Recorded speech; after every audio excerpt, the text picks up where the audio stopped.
I do think what this heralds really is fundamentally a new era in spaceflight, a new era in space exploration. We're going to go to the moon. We're going to have a base on the moon. We're going to send people to Mars and make life multiplanetary. And I think this day heralds a new age of space exploration. What an amazing week it's been for SpaceX and NASA. Congratulations to everybody involved. I cut together a really quick video just kind of highlighting the post-landing press conference that Bob, Doug, Jim, and Elon spoke at. So anyways, I won't hold you up anymore. I hope you enjoy this. I think it really captures the essence of the event. And here we go on to Crew 1.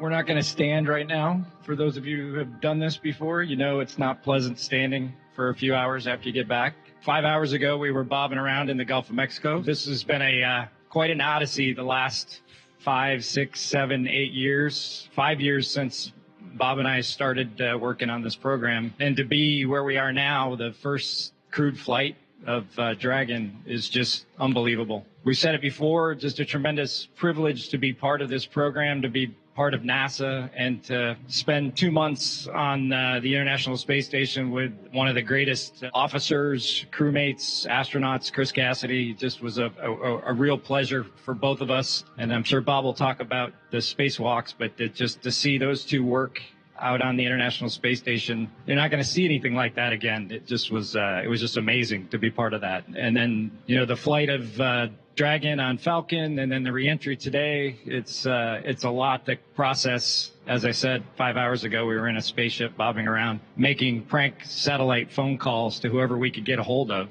which was kind of fun, by the way. You can send him the bill for the sat phone. But anyway, we really appreciate all of you coming to say hi and welcoming us back. It's a little bit overwhelming. I think for both Doug and I, the thing that we're most excited about having accomplished with this mission is, you know, it's written right on that sign where it says Launch America, and then, of course, Land America today. As we went through our years as astronauts here at the Johnson Space Center, we got to live through a big chunk of the shuttle era and a big chunk of the assembly of the space station. When the space shuttles retired, when Doug took his final flight to wrap that up, I think it was a sad day for us, and because there's something special about having that capability to launch and bring your own astronauts home. And we went through a lot of years without that capability, and I think we're both super proud to have been just a small part of the team that accomplished bringing those space flights back to the Florida coast and bringing that capability back to America. Today, when we got the wake-up calls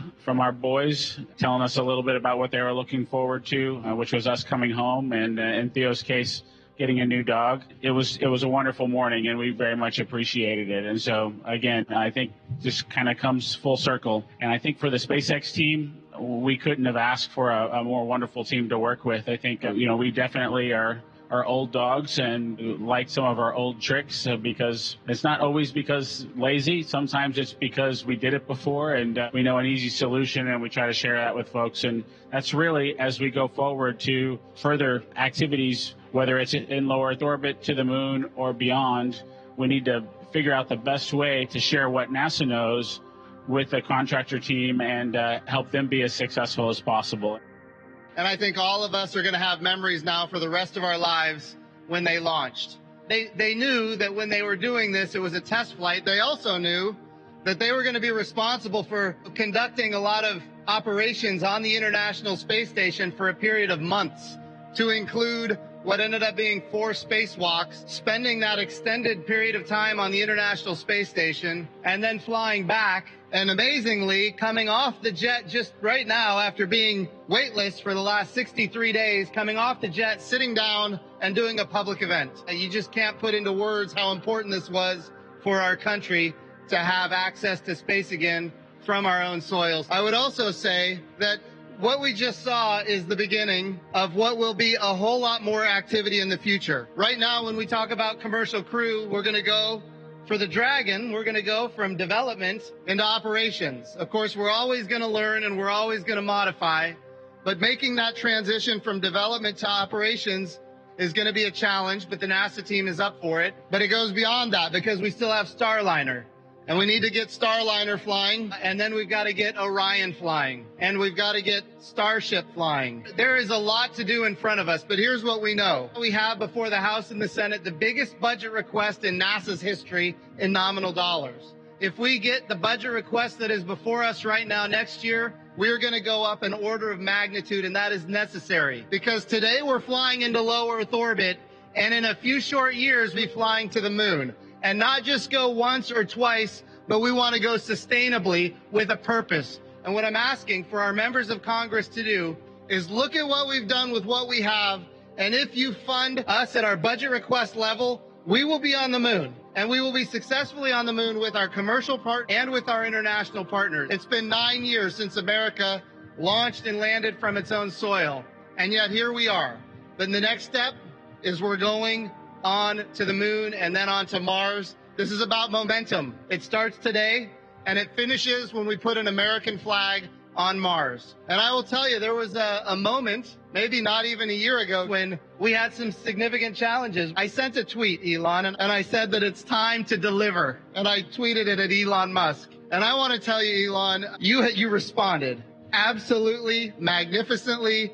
And you have, in fact, delivered. You have delivered beyond anything any of us would have expected. All of the reports I'm getting from all of the teams on Commercial Crew is that this mission went as good as we could have hoped. And we're so grateful for the team at SpaceX, the great team in NASA's Commercial Crew program, and all of the operators that helped us to get to this point. So I just want to say thank you, Elon Musk. The time is yours. I do think what this heralds really is fundamentally a new era in space flight, a new era in space exploration.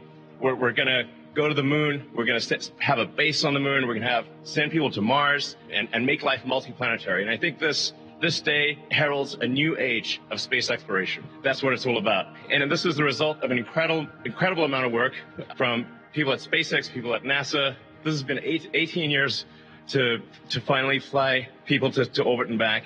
And I mean, I really came here because I just wanted to see Bomb Doug, to be totally frank. I was like, thank goodness. I'm not very religious, but I prayed for this one. So just once again, thanks everyone that played a role in this. I think this is something that the whole world can take some pleasure in and can really look at this as an achievement of humanity. These are difficult times when, there's not that much good news.